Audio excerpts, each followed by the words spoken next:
Hello, friends. Welcome to Team Believers. I'm here with another video. The video is about defense mechanism given by Anna Freud.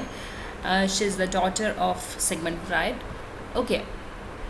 So, what is given in the defense mechanism? What are defense mechanisms? We will understand here. Okay. As in the previous video, we discussed that there are so many parts given by the Sigmund Freud of the personality, right? So there is a conscious mind, unconscious, and subconscious, and the categories given by Sigmund Freud was pre-conscious, conscious, and unconscious, right? So in these parts, as we said, that there is a main determinant, that is conflict. So there is always a conflict between all among all these three, right? So when we have conflicts, so we always think where to go. So when we think like this, there is a positive and negative defense mechanism that work on us. What is positive and negative defense? First we need to understand what is defense mechanism. When we try to protect our ego, ourself, from from the harm of society, from any guilt, at that time the thing works, that is defense mechanism, that is specially to protect our ego. So there are positive and negative defense mechanism, and some defense mechanisms are conscious and some are unconscious. Sometimes you see, for example, sometimes you do some things consciously to protect yourself in a society, within your friends, right? And sometimes that is unconscious. Okay, so let's go to this slide. You will understand very in a very good way. So we use defense mechanism to protect ourselves from feelings of anxiety, guilt. What the term is, that we protect here ourselves, we protect our ego from anxiety, guilt. हमारे अंदर जो भी guilt या anxiety आता है, उससे हम खुद को प्रोटेक्ट करते हैं, राइट? हमारे ईगो को। वो कब आता है? कोई भी स्ट्रेसफुल सिचुएशन में आता है, जब भी हम डर जाते हैं कोई सिचुएशन से, या हम स्ट्रेस में होते हैं, या एंग्जाइटी होती है किसी चीज़ की, तब हम अपने आप को प्रोटेक्ट करना स्टार्ट कर देते हैं। तो वो कौन कौन से तरीके हैं, किस तरीके से हम खुद को प्रोटेक्ट करते हैं, कॉन्शियसली या अनकॉन्शियसली, वो यहाँ पे हम डिस्कस करेंगे, right? Different mechanism operate at an unconscious level and help ward off unpleasant feelings or make good things feel better for the individual. अभी मान लीजिए ना, सपोज एक एग्जांपल ले लेते हैं कि आप जो है बहुत ही ज़्यादा स्ट्रेस फील कर रहे हैं, ख़राब फील कर रहे हैं। स्ट्रेस मीन्स ख़राब फील कर रहे हैं, लाइक गिल्टी, ठीक है? तो आपको अगर अच्छा फील करना है, आपको खुद को अच्छा फील कराना है, या आपको खुद को ईगो को डिफेंस करना है, तो क्या करेंगे आप उस वक्त कुछ भी अच्छा सोचने लग जाएंगे, राइट? कि यार उसकी ही गलती थी, मेरी गलती नहीं थी। क्यों? क्योंकि आप अपने ईगो को सेटिस्फाई कर रहे हैं, राइट? तो हम हमारे ईगो को सेटिस्फाई करने के लिए इस तरह से सोचने लग जाते हैं कि उसकी ही गलती थी, मेरी गलती नहीं थी, right? It was his mistake. तो इस तरह से जब हम सोचते हैं, तो हम एक खुद के ईगो को प्रोटेक्ट करने के लिए एक डिफेंस तैयार कर रहे हैं, दैट इज़ डिफेंस मैकेनिज्म। तो आगे देखते हैं, ego defence mechanism are natural and normal when they get out of proportion used with frequency. Neurosis develop such as anxiety states, phobias, obsessions और hysteria. अच्छा, ईगो डिफेंस मैकेनिज्म जो है बहुत ही natural process है, हर ह्यूमन में होता है, और जब तक इसे हम प्रोपोर्शनली यूज़ कर रहे हैं, कि लिमिट में यूज़ कर रहे हैं, कि हमें अनकॉन्शियसली यूज़ कर रहे हैं, तो ठीक है। बट जब हम इसे कॉन्शियसली यूज़ करने लग जाते हैं, तो हम इसका फ़ायदा भी ले सकते हैं, राइट? हम इसका फ़ायदा भी उठा सकते हैं, और इससे हमको नुकसान भी हो सकता है। तो किस तरह से हमें इसका नुकसान होता है?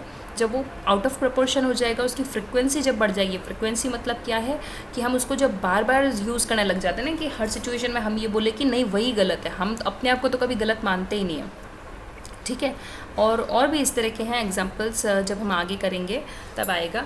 तो इस तरह की जो है प्रॉब्लम्स जो है, डिसऑर्डर्स आने लग जाते हैं, जैसे कि यहाँ लिखे हैं anxiety state, phobias, obsession, hysteria, neurosis, साइकोसिस, ये सब डेवलप होने लग जाता है जब इसका प्रोपोर्शन वो हो जाता है, फ्रिक्वेंसी डिस्टर्ब हो जाती है, राइट? तो defences can be grouped hierarchically according to the relative degree of maturity associated with them. अभी देखिए डिफेंसेस को हम ग्रुप कर सकते हैं हायरार्किकली, ऐसे मीन्स जो सिगमंड फ्राइड ने दिए थे टोटल वो बहुत ज़्यादा हैं, डिफेंस मैकेनिज्म बहुत ज़्यादा दिए हुए हैं एक्चुअली। उन्होंने जो दिए हैं उसको आगे थोड़ा क्लासीफाई कर लेते हैं, और उनको जो है वो जो क्लासीफाई किया है तो उनकी डिग्री से किया है कि डिग्री ऑफ मैच्योरिटी कि एक बच्चा जो है वो कितना मैच्योर है। जैसे कि सिगमंड फ्राइड ने जो स्टेजेस दी थी, एक जो 5 स्टेजेस दी हैं सेक्सुअल डेवलपमेंट की एक पर्सन के, एक इंडिविजुअल के, ओरल, एनल, फेलिक, है ना, जेनिटल, ये जो स्टेजेस दी हैं, लेटेंसी, तो ये स्टेजेस में वो बच्चा कौन सी स्टेज में है एक्चुअली उस स्टेज पे डिपेंड करता है कि वो किस टाइप की जो है डिफेंस मैकेनिज्म यूज़ कर रहा है। तो उस बेस पे इसको हायरार्किकली वो किया है, कैटेगराइज किया हुआ है, राइट। तो क्लासिफिकेशन देखते हैं किस तरह से है। जो सिगमंड फ्राइड का है, उन्होंने कहा है कि narcissistic, then immature and neurotic and mature, इस तरह से चार पार्ट्स में इसको डिवाइड किया है। मेन यहाँ पे देखने के हैं, narcissistic defense mechanism are the most primitive and appear in children and person who are psychotically disturbed, found in adolescent or adult dream fantasies. They share the common note of avoiding, negating and distorting reality. ठीक है, किस में दिखता है? Child में दिखेगा, children में, adolescents में दिखेगा, एंड एडल्ट में भी दिखेगा। लेकिन एडल्ट कौन? जो कि डे ड्रीमर्स होते हैं ना, ज़्यादा ही ड्रीम्स और जिनकी फैंटेसीज़ बहुत ज़्यादा होती हैं, जो ड्रीम्स में ज़्यादा रहता है, फैंटेसी बहुत ज़्यादा है उनकी कि ये अचीव करना है, वो अचीव करना है, एक्सपेक्टेशंस और वो सब कुछ ज़्यादा ही लगा के रखते हैं ना, इस तरह के जो है लोग, उनमें ये दिखने का मिलेगा नार्सिस्टिक। अच्छा, ये नार्सिस्टिक को है ना साइकोटिक भी बोलते हैं, नार्सिस्टिक साइकोटिक डिफेंस मैकेनिज्म से बोला जाता है। इसमें हम क्या करेंगे कि जैसे ही अगर इसमें जो है फ्रीक्वेंसी जो हमने बात की थी कि आउट ऑफ अगर प्रोपोर्शन हो जाता है तो साइकोटिक डिजीज़ आने के चांसेस होते हैं। अब देखिएगा जो साइकोटिक डिजीज़ होती है ना, वो पर्सनस को है ना ये चीज़ उनमें ज़्यादा होती है कि वो ड्रीमिंग बहुत ज़्यादा होती है, फैंटेसीज़ में ही रहना पसंद करते हैं, राइट।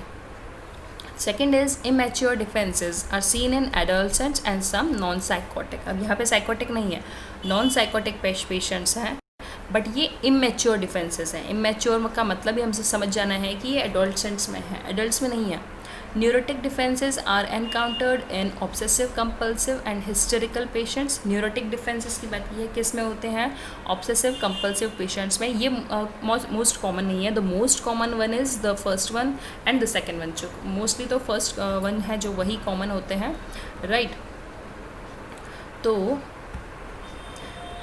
ओके, तो ये इस तरह से इसे 4-5 पार्ट में डिवाइड किया है, narcissistic, immature, neurotic and mature. ठीक है, मैच्योर जो होगा वो एडल्ट्स में होगा, और जो न्यूरोटिक है वो भी एडल्ट्स में है, और उसके अलावा obsessive compulsive patients and hysterical patients में है, राइट। तो जल्दी जंप कर लेते हैं हम फर्स्ट पर, डिनाइल, जो कि एना फ्रीड के दिए हुए 10 बेसिक डिफेंस मैकेनिज्म है उस पर।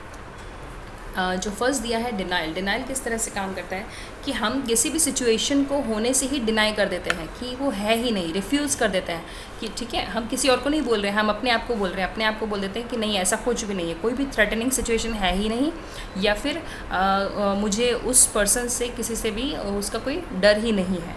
ठीक है, डर होगा बट वी डिनाई दैट, हम उसका मना कर देते हैं कि ऐसा कुछ नहीं है। ठीक है, हमारा परसेप्शन जो है यहाँ पे वो एक्सटर्नल रियलिटी जो है ना हमारी, वो इफ़ेक्ट होती है। एक्सटर्नल रियलिटी को हम बोल देते हैं कि वो नहीं है, इंटरनल रियलिटी कुछ और है। इंटरनल रियलिटी में शायद हमें पता है कि वो चीज़ है, वो सिचुएशन है जो जिससे हमें अफ्रेड होने की ज़रूरत है, डरने की ज़रूरत है, बट यहाँ पर ये बोल रहा है कि एक्सटर्नल रियलिटी जो है वो इफ़ेक्ट होती है, उसमें हमारा परसेप्शन अफेक्ट होता है।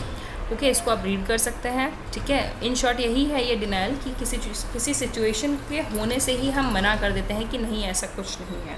क्यों? क्योंकि शायद हम उसको जब हम उसको अगर कॉन्शियसली एक्सेप्ट करेंगे तो हमारे अंदर एंगर बढ़ जाता है, एंग्जाइटी बढ़ जाती है, स्ट्रेस बढ़ जाता है। इसीलिए हम उसको खुद को प्रोटेक्ट करने के लिए, खुद के ईगो को प्रोटेक्ट करने के लिए हम मना कर देते हैं कि नहीं ये सिचुएशन तो है ही नहीं, right.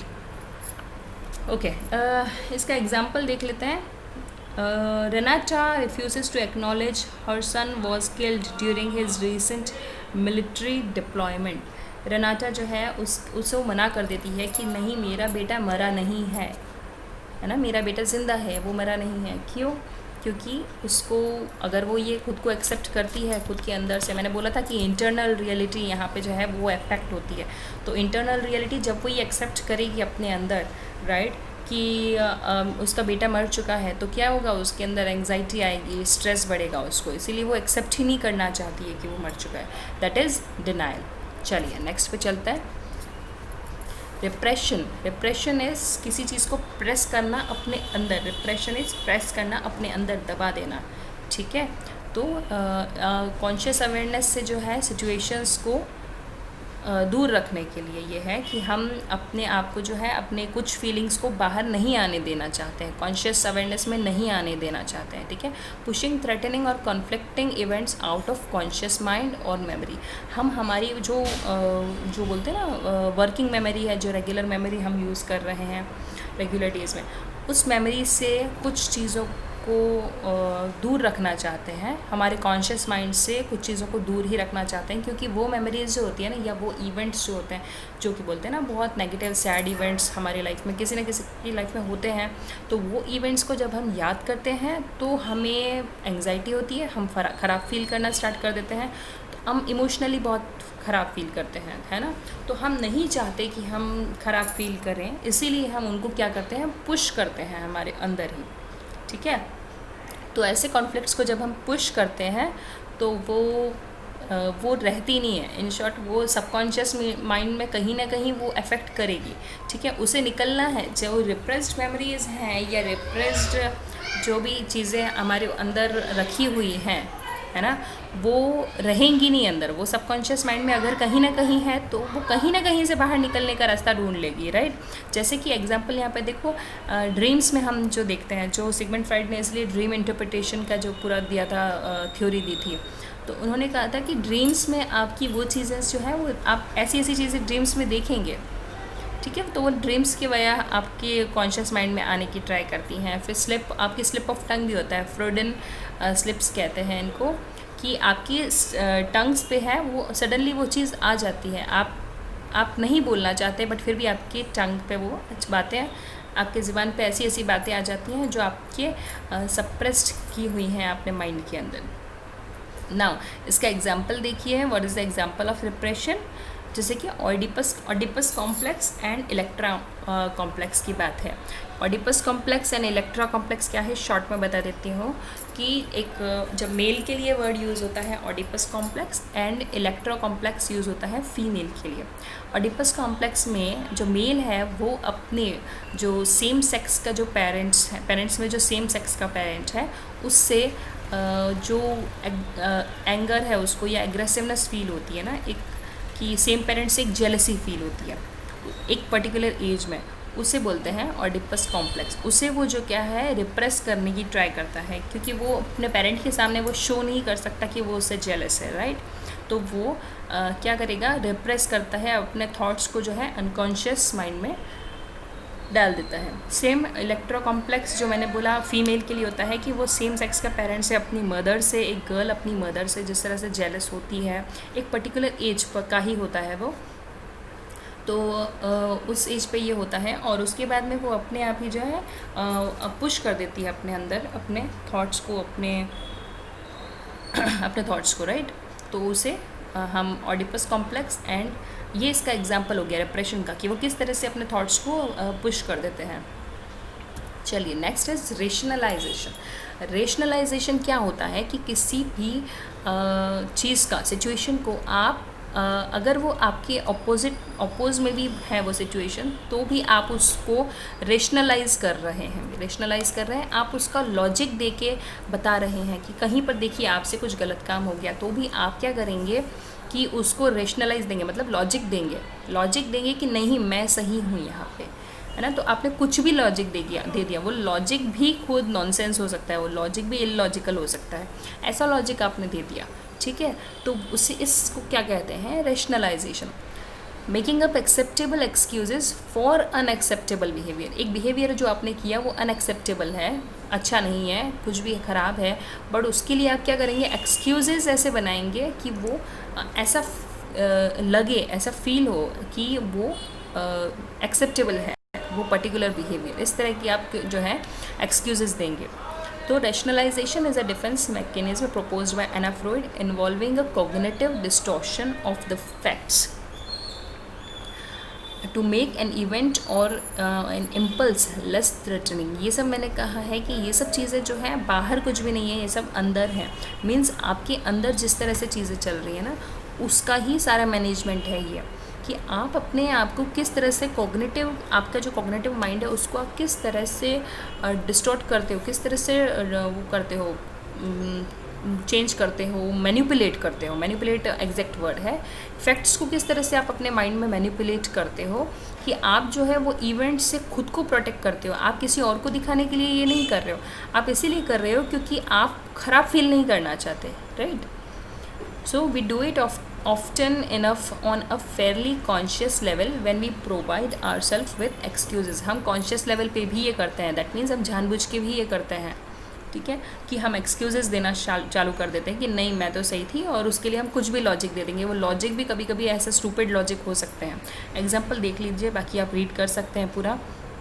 When a person finds a situation difficult to accept, they will make up a logical reason why it has happened। ठीक है, एक सिचुएशन को जब वो डिफ़िकल्ट हो जाती है एक्सेप्ट करने के लिए, तो वो क्या करेगा पर्सन कि वो क्यों हुआ, वो ये लॉजिकल रीज़न देगा कि वो क्यों हुआ है। जैसे कि नेचुरल डिज़ास्टर की यहाँ बात की है, क्यों हुआ है नेचुरल डिज़ास्टर, आप समझ सकते हो। हमारे पास कोई रीज़न ही नहीं है कि वो क्यों हुआ है, तो हम खुद के माइंड को ही हम रेशनलाइज करना स्टार्ट कर, उसको लॉजिक देना स्टार्ट कर देते हैं कि भाई ये भगवान की इच्छा है, इसीलिए जो है नेचुरल डिज़ास्टर हुआ है। क्यों? क्योंकि हमारा माइंड जो है ना वो शांत रहता ही नहीं है, उसे कुछ ना कुछ तो चाहिए ही चाहिए रीज़न कि क्यों हुआ है, राइट। तो उसको सेटिस्फाई करने के लिए हम ये दे देते हैं। चलिए नेक्स्ट चलते हैं, प्रोजेक्शन। प्रोजेक्शन का आप इस तरह से याद कर सकते हैं कि किसी चीज़ को, थॉट्स को प्रोजेक्ट करना। प्रोजेक्ट करना मतलब किसी दूसरे की तरफ प्रोजेक्ट कर देना, दूसरे की तरफ भेज देना। So projection is a psychological defence mechanism proposed by Anna Freud in which an individual attributes unwanted thoughts, feelings and motives on to another person। अपने आप को वो प्रोटेक्ट कर लेगा। अगर वो कुछ गलत भी है, उसके थॉट्स भी गलत हैं या अनएक्सेप्टेबल हैं, गलत मीन्स अनएक्सेप्टेबल सिचुएशन है इन अ सोसाइटी या इन a family, in a house, कहीं भी, तो वो क्या करेगा उस चीज़ को, उस जो थॉट्स हैं उनको वो किसी और के ऊपर डाल देगा कि मेरा नहीं है तो किसी और का, किसी और ने किया, प्रोजेक्ट कर देना किसी और के ऊपर। Placing one's own unacceptable thoughts on to others as if the thoughts belong to them and not to oneself. मेरे नहीं है ये थॉट्स, किसी और के हैं। Thoughts most commonly projected onto another are the ones that would cause guilt, such as ऐसी जो थॉट्स हैं ना वो हमारे नहीं होते, वो किसी और के होते हैं, किसी और के होंगे ऐसा हम बोलते हैं। और वो थॉट्स जो होते हैं वो बहुत ही ज़्यादा खुद को डिस्टर्ब करने वाले होते हैं, सेल्फ की इमोशनल लेवल को डिस्टर्ब करने वाले होते हैं, एग्रेसिव, सेक्सुअल हो सकते हैं, और गिल्ट जो है वो लाने वाले ये थॉट्स हो सकते हैं। इसका एग्जाम्पल देख लेते हैं हम। Maria is attracted to her sister's husband but denies this and believes the husband is attracted to her। ठीक है, खुद को सेव कर लिया उसने बोला है कि भाई वो उसके सिस्टर के हस्बैंड को अगर लाइक करती है तो वो क्या बोलती है कि नहीं मैं उसे लाइक नहीं करती, वो मुझे लाइक करता है, राइट। तो वो क्या कर रही है यहाँ पे, खुद को प्रोटेक्ट कर रही है, एंड किसी और के ऊपर उसने प्रोजेक्ट कर दिया। क्या कर दिया? प्रोजेक्ट कर दिया जो अपने थॉट्स थे, थॉट्स उसके खुद के हैं बट प्रोजेक्ट किसी और पे कर दिया क्योंकि वो खुद को प्रोटेक्ट करना चाहती है। चलिए नेक्स्ट है रिएक्शन फॉर्मेशन। किसी भी सिचुएशन में हम कैसे रिएक्शन का फॉर्मेशन करेंगे, फॉर्म कैसे करेंगे एक रिएक्शन, ठीक है, वो कर देना एक्चुअली होता है reaction formation. Unacceptable real feelings are repressed and acceptable opposite feelings are expressed. जैसे कि मैं अपनी बात करती हूँ कि मैं किसी सिचुएशन में हूँ और ऐसी फीलिंग्स हैं जो कि सोसाइटी में एक्सेप्टेड नहीं है, एक्सेप्ट नहीं की जा सकती, तो मैं उन फीलिंग्स को क्या करूँगी, दबा दूँगी। मैं सेकेंड प्लीज़। हाँ जी, ओके, कंटिन्यू करते हैं। रिएक्शन फॉर्मेशन हम कर रहे थे कि ऐसी फीलिंग्स को मैं रिप्रेस कर देती हूँ, अपने अंदर दबा देती हूँ, जो कि एक्सेप्टेबल नहीं है। और ऑपोजिट क्या होगा, मैं किस तरह का कुछ चीज़ फॉर्म भी कर रही हूँ। यहाँ पे सिर्फ ऐसा नहीं है कि मैंने अपनी फीलिंग्स को दबा दिया। अच्छा, इसको हम रिप्रेशन के साथ इस तरह से समझ सकते हैं कि रिप्रेशन में क्या था कि हमने अनएक्सेप्टेबल फीलिंग्स को दबा दिया है, but in the reaction formation हम अपोजिट सामने कुछ फीलिंग्स शो कर रहे हैं। ठीक है, वो जो फीलिंग्स हम शो कर रहे हैं कुछ भी, वो एक्सेप्टेबल हैं। ठीक है, इसीलिए इसको बोलते हैं रिएक्शन फॉर्मेशन। किसी चीज़ को हमने फॉर्म किया है, कोई ऐसी चीज़ जो हमारे अंदर चल रही है जो कि एक्सेप्टेड नहीं है, उसके बदले में हमने खुद के अंदर ही एक रिएक्शन, जो एक्शन हमारे अंदर हुआ, क्या एक्शन हुआ कि हमने कुछ सप्रेस किया, और उसका जो रिएक्शन आएगा, वो रिएक्शन हमने फॉर्म किया कि हमने उसके सामने एक ऑपोजिट एक फीलिंग शो करी जो कि सोसाइटी में एक्सेप्टेड है। राइट, ये होता है रिएक्शन फॉर्मेशन। एग्जाम्पल देखिए, बहुत अच्छे से समझ में आएगा। Someone who dislikes any person may do his buttering in public to satisfy self ego of being nice. खुद का ईगो हर्ट नहीं होना चाहिए किसी भी सिचुएशन में। पर्सन क्या कर रहा है, किसी को बहुत डिसलाइक करता है और वो फिर भी उस पर्सन की जो है पब्लिक में बहुत ज़्यादा तारीफ़ें कर रहा है, बटरिंग कर रहा है, उसकी मक्खन लगा रहा है उसको। क्यों? क्योंकि उसका खुद का ईगो डिस्टर्ब नहीं होना चाहिए, सेटिस्फाई रहना चाहिए। ठीक है, कि भाई मैं तो अच्छा इंसान हूँ, ये खुद को फील कराना है। इसीलिए वो क्या करेगा, पब्लिक के सामने अच्छा शो करेगा खुद को, क्योंकि अगर पब्लिक कुछ ख़राब बोलेगी तो उससे हर्ट होगा ना, उसका ईगो डिस्टर्ब होगा। इसीलिए पब्लिक के सामने वो अच्छा रहेगा। Right, this is reaction formation. Okay, next पे आते हैं आइडेंटिफिकेशन। हाँ, आइडेंटिफिकेशन क्या होता है कि individual attempts to increase self-worth by acquiring certain characteristics of another individual which are admired। अब मैं क्या कर रही हूँ कि मैं किसी और की वर्थ होता है, सेल्फ वर्थ नहीं, किसी और की वर्थ है। बट मैं ऐसा फील कर रही हूँ कि मेरा जैसे बेटा है, मेरा बेटा बहुत ज़्यादा जो है बहुत अच्छा अपनी लाइफ में, अपने करियर में कर रहा है। ठीक है, तो मैं खुद को सेटिस्फाई करूँगी यहाँ पे कि मैं खुद को किस तरह से आइडेंटिफाई करूँगी कि वो मेरा बेटा है। राइट, तो मैं उसमें भी एक प्राइड लेने की कोशिश करूँगी, प्राउड लूँगी कि वो मेरा बेटा है, बहुत अच्छा कर रहा है, और मैं खुद को सेटिस्फाई करती हूँ कि देखो मेरा बेटा कर रहा है ना। तो ये आइडेंटिफिकेशन हो गया कि मैं खुद को किस तरह से आइडेंटिफाई करती हूँ। मैं उस जो मेरे बेटे ने किया है उसमें भी प्राइड ले रही हूँ, उसमें भी मैं अपने ईगो को सेटिस्फाई करने के लिए एक हिस्सा ले रही हूँ कि नहीं, ये तो मेरे बेटे ने किया है, मेरा बेटा है। राइट, इसका एग्जांपल भी यही दिया हुआ है। A father takes pride in sons attributes to be satisfied. अच्छा, it is a conscious and positive defence mechanism. और पर्सनालिटी को डेवलप करने में ये किस तरह से बहुत बड़ा रोल निभाता है आइडेंटिफिकेशन। देखिए, कोई ज़रूरी नहीं है कि यहाँ पे फादर ही हो, कोई भी आपका, मान लीजिए कोई फ्रेंड भी है, आपको उसकी कुछ चीज़ें अच्छी लगती हैं, तो आप क्या करेंगे, उसको कॉपी करने का ट्राई करेंगे, उसको एडमायर भी करेंगे, और उसके कुछ जो कैरेक्टरिस्टिक्स जो भी आपको अच्छा लगता है, उसका एटीट्यूड, बिहेवियर, आप उसको कॉपी भी करने का ट्राई करेंगे। ठीक है, तो और उसको कॉपी करके आप उस तरह से आइडेंटिफाई करेंगे खुद को, क्योंकि आपको वो चीज़ें अच्छी लग रही हैं, तो उस तरह से आप अपनी पर्सनालिटी डेवलप कर सकते हैं। ठीक है, तो जब आप इस तरह से किसी डिफेंस मैकेनिज्म को कॉन्शियसली यूज़ कर रहे हैं, खुद यूज़ कर रहे हैं कि मुझे पता है कि ये चीज़ जो है मुझ में कुछ अच्छा लेके आ सकती है, ये डिफेंस मैकेनिज्म को यूज़ करके मैं किसी और से सीख के खुद अपनी पर्सनालिटी को डेवलप कर सकती हूँ। राइट, तो ये क्या हो गई, आइडेंटिफिकेशन, और ये एक पॉजिटिव कॉन्शियस डिफेंस मैकेनिज्म हुआ। ठीक है, चलिए नेक्स्ट चलते हैं। रिग्रेशन क्या होता है। रिग्रेशन एक है कि इसको शॉर्ट में समझ लेते हैं कि एना फ्राइड ने ही दिया है ये भी। इसमें कहा है कि हम अपनी जो एज है, जैसे कि एक मैं एडल्ट हूँ, तो मैं एडल्ट ना होके मैं अपनी ओरल स्टेज में, या ओरल तो नहीं, एडोलसेंट्स वाली एज जो है उसमें चली जाती हूँ। ठीक है, क्यों चली जाती हूँ, क्योंकि मेरे ऊपर कुछ इस तरह की सिचुएशन आ गई है जिससे कि मैं फ़ेस नहीं कर पा रही हूँ, क्योंकि उसको फ़ेस करने से या तो मेरे अंदर एंग्जाइटी आ रही है या स्ट्रेस बढ़ रहा है, तो उसको फ़ेस नहीं कर सकती। इसीलिए मैं क्या कर रही हूँ, एक एक अर्लियर स्टेज पे हम बोलते हैं ना इमेच्योर वे में उसको हम पेश आना शुरू कर देते हैं। इमेच्योर वे में जैसे कि गर्ल्स अक्सर करती हैं कि बहुत ज़्यादा हंसने लग जाएंगी और इस तरह से एडोलसेंस वाली वो दिखाने लग जाएंगी। तो वो क्या है, हम सिचुएशन से बचने के लिए हम इस तरह से चीज़ों को यूज़ करते हैं, ठीक है। तो regression is a defence mechanism propose by Anna Freud, immature way of responding to situation whereby the ego reverts to an earlier stage of development। हमारा ईगो जो है वो कौन सी एज पे चला जाता है, प्रीवियस वाली एज पे, अर्लियर एजेस में कहीं भी जा सकता है, usually in response to stressful situation.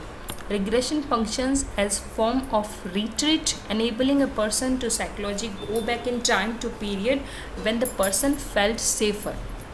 अब मैं वहाँ पे उस एज में चली जाती हूँ और वहाँ पे जहाँ भी मैं हेल्दी वे में इसको जिस तरह से मतलब मैं खुद समझ सकती हूँ कि मैं इसको हेल्दी तरीके से शो कर पाऊँगी, इस पर्टिकुलर सिचुएशन को हेल्दी तरीके से फेस कर पाऊँगी, उस एज में मैं चली जाऊँगी। आप उसमें बच्चों की तरह भी ट्रीट करने लग सकते हैं, ओरल एज में भी जा सकते हैं आप, या फिर आप एडल्ट सेल्स पे भी जा सकते हैं।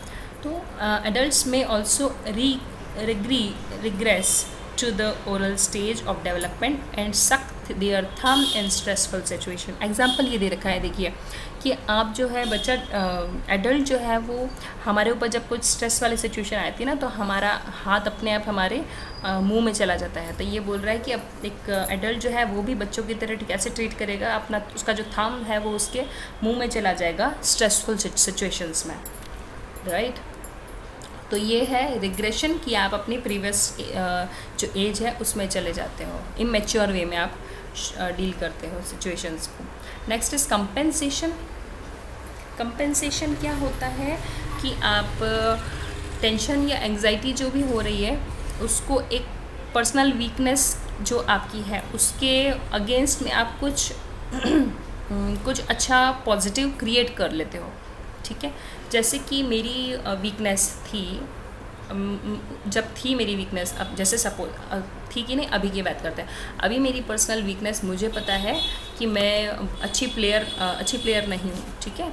तो मुझे ही पता है मैं अच्छी प्लेयर नहीं हूँ, तो मैं इसके लिए क्या कर सकती हूँ, मैं इसके लिए ये कर सकती हूँ कि मैं उस तरफ अपने आप को कंपेंसेट इस चीज़ को इस तरह से कर लूँ कि मैं अच्छी दिखने के लिए या अच्छा रहने के लिए या सोसाइटी में एक अच्छा अपना खुद का सेल्फ फेम नेम लाने के लिए मैं क्या कर सकती हूँ कि मैं एक दूसरी चीज़ में चली जाऊँ, जो कि दूसरी फील्ड में चली जाऊँ, जो कि जिसमें मैं ज़्यादा अच्छी हूँ। सपोज़ मैं अगर स्पोर्ट्स में ज़्यादा अच्छी नहीं हूँ तो I will go to dance, क्योंकि मैं डांस में बहुत अच्छी हूँ, ठीक है। तो मतलब मैं उस चीज़ को प्रिपेयर कर लेती हूँ अच्छे से और मैं डांस में अच्छी हो जाती हूँ, ठीक है। तो ये है कंपेंसेट करना, कि ये है कॉन्शियसली हो रहा है यहाँ पे कंपेंसेशन, क्योंकि देखिए ये अगेन वही चीज़ आ गई कि मैं कैसे अपने डिफेंस मैकेनिज्म को कॉन्शियसली यूज़ कर सकती हूँ फॉर माय पर्सनालिटी डेवलपमेंट, ठीक है। तो मैंने यहाँ पे ये किया, और इसका एग्जांपल देखिए, one who is not good at studies in school try to become excellent in college in sports. अगर मैं स्टडीज़ में स्कूल में अच्छी नहीं थी तो उस टाइम पे मैं क्या सोचती थी कि यार मैं स्टडीज़ में तो अच्छी नहीं हूँ, तो मैं क्या कर सकती हूँ, मैं स्टडीज़ में जब होती ही नहीं है स्टडीज़ तो क्या कर सकते हो आप, होती ही नहीं है जब, तो ऑप्शन क्या बचा कि आप कॉलेज में जब आप स्पोर्ट्स पे वर्क करना स्टार्ट कर लोगे, ठीक है। जब आप स्पोर्ट्स पे काम करना स्टार्ट कर दोगे तो धीरे धीरे आपका स्पोर्ट्स तो ऑटोमेटिकली अच्छा ही हो जाएगा। तो आपने क्या किया, सब्सटीट्यूट कर लिया उसका कि ये नहीं तो चलो ये अच्छा हो जाएगा, ये अच्छा कर लेते हैं, ये अच्छा हो जाएगा, राइट। डिस्प्लेसमेंट एंड नेक्स्ट है सब्लिमेशन, ये दो लास्ट है। एंड डिस्प्लेसमेंट एंड सब्लिमेशन दोनों एक साथ में समझने की ज़रूरत है, ठीक है। unconsciously transferring of emotional feeling to any person or object who are less harmful to him। Unconsciously transfer कर रहे हैं हम फीलिंग्स को किसी की तरफ, और वो फीलिंग्स अच्छी नहीं है, ठीक है। वो अच्छी नहीं है, फीलिंग्स ख़राब फीलिंग्स है, नेगेटिव डिफेंस मैकेनिज्म है एक तो ये, और एक ये हो भी अनकॉन्शियसली रहा है। Small difference between sublimation and displacement, जैसे कि जैसे मैं यहाँ पे हूँ और मैं अपने सपोज़ अपनी यूनिवर्सिटी में हूँ, राइट। और यूनिवर्सिटी में जो मेरे जो वो हैं मेंटर हैं, उन्होंने गुस्सा किया है मुझ पे, मान लो, ठीक है। उन्होंने अगर मुझ पे गुस्सा कर दिया, अब मैं तो उन पे गुस्सा थ्रो बैक तो मैं नहीं कर सकती, तो मैं क्या करूँगी, मैं वो गुस्सा तो मेरे अंदर है ही और मेरा मूड भी ख़राब हो चुका है, तो मैं क्या करूँगी, मैं घर जा रही हूँ, घर जाके फिर मुझे जो मिलेगा वहाँ पे मैं उसके ऊपर अपना गुस्सा निकाल देती हूँ। कुछ भी बात हुई नहीं हुई, बहस करना स्टार्ट कर दूँगी। बहस करते करते ही गुस्सा अक्सर झगड़े हो जाते हैं, तो वो बहस में वो गुस्सा आ जाएगा और वो सारा गुस्सा वहाँ पे निकाल दूँगी। ठीक है, तो मैंने क्या किया, डिस्प्लेस किया, अपने एंगर को, अपने स्ट्रेस को निकाल दिया। ठीक है, तो ये एक नेगेटिव है और एक ये अनकॉन्शियसली हो रहा है। ये गलत चीज़ है कि मैं एक का गुस्सा दूसरे के ऊपर निकाल रही हूँ, तो ये होता है डिस्प्लेसमेंट। अच्छा, यहाँ पे कोई भी इमोशनल फीलिंग हो सकती है, ज़रूरी नहीं है गुस्सा ही है। कभी कभी आप है ना, जैसे आप कहीं गए हैं और आप बहुत वहाँ पे बहुत खुश हो गए हैं, बहुत सेटिस्फाई हो गए हैं, बहुत हैप्पी हैं, तो वहाँ से आप जब लौटते हैं आपको पता ही नहीं पड़ता है, वाह यार इतना क्यों खुश हो रही हूँ मैं, क्योंकि वो अनकॉन्शियसली वो खुशी मिली है किसी चीज़ की। तो आप आते हो और घर पे या कहीं भी, तो आप वो इमोशनल फीलिंग को आप रह ही नहीं सकते, आप शो करे बिना, आपको शो करोगे और दूसरों को भी आप जो है हैप्पी हैप्पी कर दोगे। ठीक है, तो ये हो गया डिस्प्लेसमेंट की, वो जो इमोशनल फीलिंग थी, वो हैप्पीनेस की, वो आपने किसी और में ट्रांसफ़र कर दी। अब ये अलग बात है कि ये हैप्पीनेस वाली फीलिंग जो है ना, ये सब लेने को रेडी रहते हैं, लेकिन वो जो गुस्सा था ना, वो लेने को कोई रेडी नहीं रहता है, राइट। तो इसका एग्जाम्पल भी ये है, angry with boss goes home and fight with husband. Husband से फाइट हो जाती है, घर जाके क्यों हो जाता है, बहस हो जाती है छोटी सी बात पे, क्योंकि गुस्सा तो भरा हुआ ही था पहले से। अब इसका एग्जाम्पल देख लेना सॉरी, इसका सब्लिमेशन से किस तरह से इसको कंपेयर करते हैं वो देख लेंगे। It is a channelization of socially unacceptable desires into acceptable forms. Sublimation is Anna Freud's original defense mechanism. Primitive impulses are directed to a socially useful goal. ठीक है, तो हमारी जो भी डिस्प्लेसमेंट में भी यही था कि हमारे अंदर कुछ इम्पल्सेस हैं। ठीक है, यहाँ पे इम्पल्सेस जो हैं वो अनकॉन्शियस और नेगेटिव इम्पल्सेस जो हैं उसको हम जहाँ पे लेके जा रहे हैं, जहाँ जैसे मैं घर जा रही हूँ तो वहाँ पे मैं जिसके ऊपर निकाल रही हूँ, मैंने वो गुस्सा निकाल दिया किसी और के ऊपर, ठीक है, झगड़ा कर लिया, तो दैट इज़ नेगेटिव वे में मैंने उसको निकाल दिया, किसी और का भी मूड ख़राब कर दिया। जबकि सब्लिमेशन में क्या होगा कि वही जो मेरी जो नेगेटिव जो भी मेरे अंदर भरा हुआ था उसको मैं इस तरह से कन्वर्ट करूँ, चेंज करूँ कि मैं उसको जो मेरी सारी नेगेटिव या इमोशनल फीलिंग्स है उसको मैं एक साथ इकट्ठा करके उसे पॉजिटिव वे में चेंज कर दूँ। ठीक है, और उसे मैं वहाँ डाल दूँ जहाँ पे मैं कुछ हेल्दी, कुछ पॉजिटिव क्रिएट कर सकती हूँ। वहाँ मैं सारे अपने गुस्से को डाल दूँ। बोलते हैं ना कि उसने अपना सारा गुस्सा कहाँ निकाला कि उसके अंदर अगर इतना गुस्सा नहीं होता तो वो इतना ग्रो नहीं करती, या उसके अंदर इतना क्या बोलते हैं, पैशन बोलते हैं जिसको हम, इतना पैशन नहीं होता तो वो ये यहाँ तक नहीं पहुँचती। तो ये है चीज़ है कि आप वो चीज़ को पॉजिटिवली यूज़ कर सकते हो, उस डिफेंस मैकेनिज्म को। देख लेते हैं थोड़ा सा। सोशली अनएक्सेप्टेबल डिज़ायर्स को हम एक्सेप्टेबल फॉर्म में चेंज कर रहे हैं, ठीक है, चैनलाइज कर रहे हैं।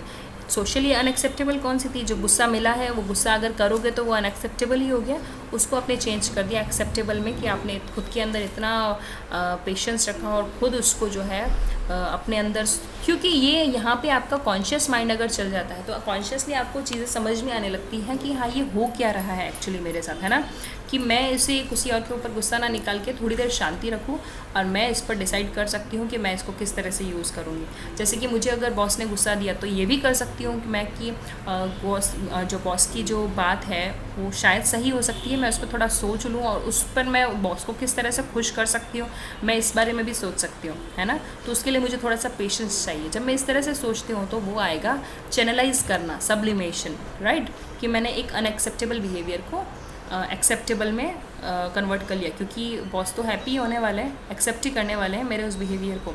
Many great artists and musicians have had unhappy lives and have use to the medium of art of music to express themselves. यहाँ पे देख लीजिए, म्यूजिशियंस की बात है, आर्टिस्ट जो भी होते हैं ना, उनकी लाइफ खुश नहीं होती है, तभी जाके उनके ना हाथ है ना जो पेन पे चलने लगता है, क्योंकि वो कहीं ना कहीं खुश नहीं है, तो उनको होता है कि अब मैं लिख लूँ थोड़ा सा, तो लिखने से उनको रिलीफ फील होता है। तो उन्होंने क्या किया, जब लिखना स्टार्ट कर दिया और अब म्यूज़िक देना स्टार्ट कर दिया, तो वो जो नेगेटिव जो भी उनका पार्ट था, जो उनके अंदर नेगेटिव फीलिंग्स थी, इमोशंस थे, उन्होंने उनको नेगेटिव में कन्वर्ट नहीं किया, बिहेवियर में नहीं आने दिया। उन्होंने क्या किया, उसको अपना चैनलाइज कर दिया पॉजिटिव एक्सेप्टेबल बिहेवियर की तरफ। ठीक है, फिर sport is another example of putting our emotions aggression into something constructive, ठीक है। इमोशनल गुस्से को भी हम, एग्रेशन को भी हम कंस्ट्रक्ट कर सकते हैं। अब कैसे ये सब कॉन्शियसली होगा, जब हम कॉन्शियसली अवेयर होंगे कि हाँ ये हो रहा है कुछ मेरे अंदर, ये कुछ गलत है, ये तो इस पर जब हम वर्क करना स्टार्ट करते हैं तो ये अनकॉन्शियस से कॉन्शियस में आता है, और तब हम इसमें से पॉजिटिव या नेगेटिव कुछ भी क्रिएट कर सकते हैं, ठीक है। चलिए, ये हो गए आज हमारे सारे defence mechanism. Actually defence mechanism जो है बहुत सारे हैं, बट इनमें से जो मेन हैं, जो एना फ्राइड के दिए हुए हैं इम्पॉर्टेंट, वो मैं आप लोगों के लिए आज लेके आई हूँ, जिसमें denial, repression, rationalization, projection, reaction formation, identification, regression, compensation and displacement, sublimation, ये 10 हैं जो एना फ्राइड के दिए हुए डिफेंस मैकेनिज्म, ये आज हमने किए हैं। आपको वीडियोस कैसे लग रहे हैं प्लीज़ बताना, और इसमें और कुछ भी है जो आप इसके अलावा देखना चाहते हैं तो प्लीज़ मुझे बताएं, कमेंट करें, और उसके अलावा मेरा चैनल सब्सक्राइब करें please, and take care, happy day.